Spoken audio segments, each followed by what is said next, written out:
কিরগিজস্তানের বিশকেকে বিদেশি শিক্ষার্থীদের ওপর স্থানীয়দের হামলায় প্রাণ গেছে 4 জনের। নিহতদের মধ্যে বাংলাদেশি কেউ না থাকলেও আতঙ্কে আছেন তারা। শহর জুড়ে পুলিশ মোতায়েনের পরও নিয়ন্ত্রণে আসছে না পরিস্থিতি।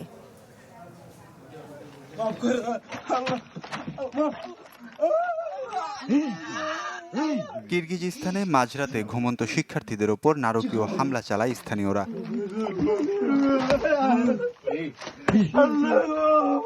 দেশটির রাজধানী বিশকেকের বিভিন্ন প্রতিষ্ঠানের আন্তর্জাতিক আবাসিক হলে ঢুকে শিক্ষার্থীদের টেনে হিচড়ে বাইরে এনে বেদম মার দেয় স্থানীয়রা।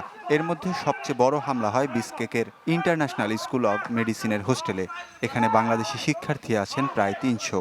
গোটা দেশে হাজারের বেশি। বেশ কয়েকজন বিদেশি শিক্ষার্থীকে অপহরণ করেছে কিরগিজরা। অভিযোগ উঠেছে ধর্ষণেরও।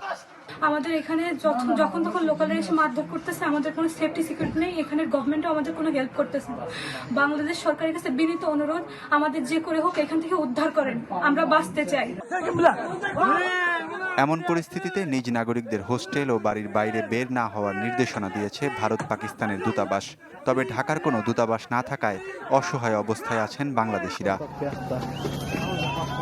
কর্মী ভিসায় অবস্থান করা ব্যক্তিরাও হামলার শিকার হচ্ছেন।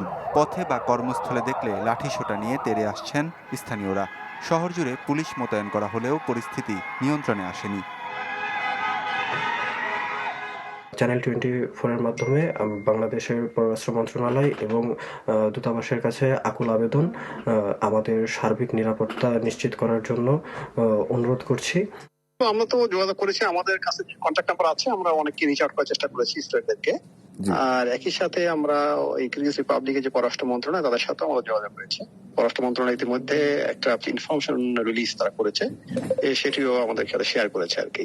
এই তাদের যে ল এনফোর্সিং এজেন্সির আন্ডারে সম্পূর্ণ তাদের আন্ডার কন্ট্রোলে আছে সিচুয়েশন। কিরগিজস্তানের পররাষ্ট্র মন্ত্রণালয় দাবি করেছে পরিস্থিতি স্বাভাবিক হয়ে গেছে।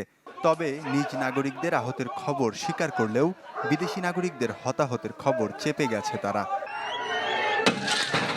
প্রবাসী বাংলাদেশিরা জানান, গেল 13 মে কিরগিজস্তানে উত্তক্তের শিকার হন মিশরীয় এক শিক্ষার্থী, যাতে বৃহস্পতিবার দুপক্ষের শিক্ষার্থীদের সংঘর্ষে এক কিরগিজ নাগরিক প্রাণ হারান।